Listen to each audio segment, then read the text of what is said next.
सिंधु सभ्यता की श्रृंखला में आज हम पुनः उपस्थित हैं सिंधु सभ्यता के पतन को लेकर कि और उसका विश्लेषण भी करेंगे सूक्ष्म तरीके से कि सिंधु सभ्यता का पतन कैसे हुआ। जरा देखिए सिंधु सभ्यता का पतन।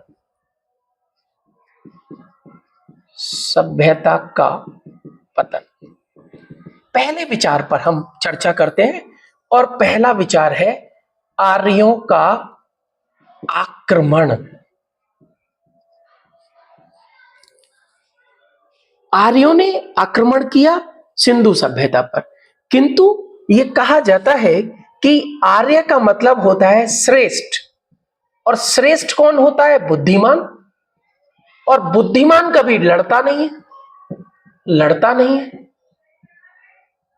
तो फिर हम कैसे कह सकते हैं कि आर्यों ने आक्रमण किया? दूसरा, आर्य को हम कहते हैं पुरंदर, और पुरंदर का मतलब इंद्र, और इन पुरंदर का मतलब किले तोड़ने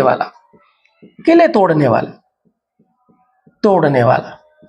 और जब आर्य आए तो मोहनजोदड़ो अपने अवशेषों में था, किंतु यह कहा गया कि आर्यों ने आक्रमण किया। हमने कहा कि आर्य श्रेष्ठ होते हैं, बुद्धिमान होते हैं, तो वो लड़ेंगे नहीं। और यदि हम देखें तो आर्य का मतलब पुरंदर, इंद्र का मतलब पुरंदर, और पुरंदर का मतलब किले तोड़ने वाले। हो सकता है कि इन्होंने ही इन पर आक्रमण किया हो।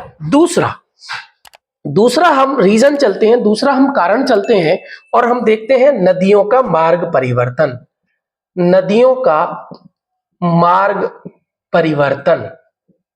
नदियों ने मार्ग बदल लिया होगा।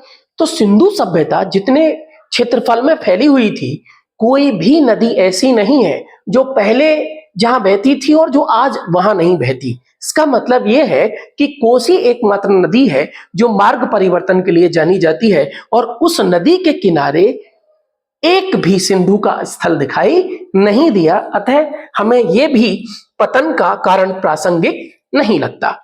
तीसरा कारण हम आते हैं भूतात्विक परिवर्तन, अर्थात इसमें हम भूकंप को लेते हैं कि भूकंप आने के साथ ऐसा हुआ होगा।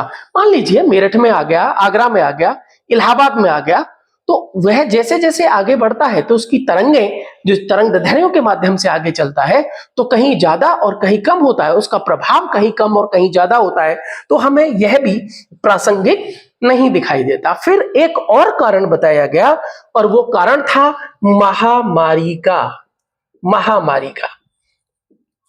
चौथा पेंडेमिक। देखिए अभी कुछ दिन पहले कोरोना आया या और बहुत सारी बीमारियां आई, मगर क्या उन महामारियों ने क्या समूचे विश्व को विनष्ट कर दिया? क्या समाप्त कर दिया? नहीं। इसका मतलब महामारी भी एक कारण नहीं हो सकती। इसके बाद फिर हम आगे आते हैं। हमने कहा आर्यों ने आक्रमण किया, नदियों ने मार्ग परिवर्तन कर लिया, भूतात्विक परिवर्तन हो गया। अगला बाढ़ की विभीषिका। यह भी कहते हैं कि बाढ़ की विभीषिका ने ऐसा कर दिया, नदियां ओवरफ्लो हो गई। हाँ, एक नदी ओवरफ्लो हो गई होगी, दो हो गई होंगी। गंगा में आ रही है, यमुना में नहीं आती, यमुना में आ रही है, गंगा में नहीं आती, ब्रह्मपुत्र में नहीं आती।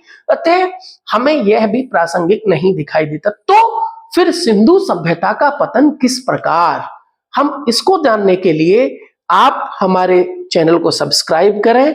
और ये जो इतिहासकारों ने कहा है, हमने वो बातें कही हैं कि सी गार्डन चाइल्ड महोदय कहते हैं आर्यों ने आक्रमण किया, नदियों ने मार्ग परिवर्तन कर लिया, भूतात्विक परिवर्तन हुआ, महामारी फैली, बाढ़ की विभीषिका हुई, या हम एक और कहते हैं जलवायु